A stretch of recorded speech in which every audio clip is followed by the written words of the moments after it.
The royal family is tonight facing the biggest rupture to the firm in decades. A royal announcement that is sure to rock the United Kingdom and fans of the Duke and Duchess of Sussex. What Harry and Meghan have announced is that they're going to step back from being senior royals, i.e. they're not going to be frontline members of the royal family anymore, doing the public duties that we have seen them doing thus far. They're going to spend their time split between North America and the UK. This is part of the progressive new role that they want to play and how they see they can harness their brand and support the Queen and the monarchy, as well as causes that are very close to them as well. We will firmly stand up for what we believe, and we will do everything that we can to play our part in building a better world. I just can't understand it. Not a very mature thing to do, just to issue a statement on your own without discussing it with the family. If they want to live a private life, then yeah, let them live a private life. That's their choice, isn't it, as royals and as human beings. You don't see William and Kate doing this, do you? So I think in some quarters it's definitely being seen as trying to have their cake and eat it, but they see this as a way of building on a brand that they think can do real good in the future. And they feel they cannot do that within the structure, the very formal structures that exist within the palaces at this time.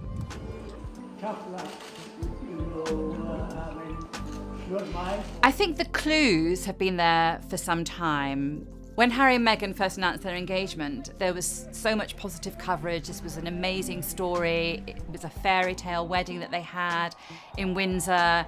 The whole world looked on. It really was positive, positive, positive. Bride looking radiant. But very quickly it seemed to go sour. It's clear that they weren't happy in the role that they had. This has been very evident from the interviews that they have given themselves to media. My British friend said to me, "I'm sure he's great, but you shouldn't do it because the British tabloids will destroy your life."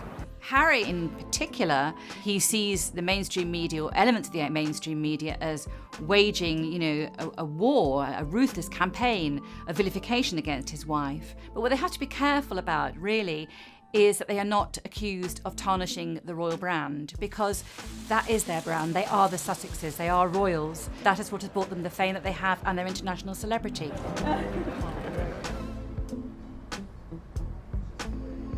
Whenever they're criticised in the media, it is often in the context of the fact that they are publicly funded.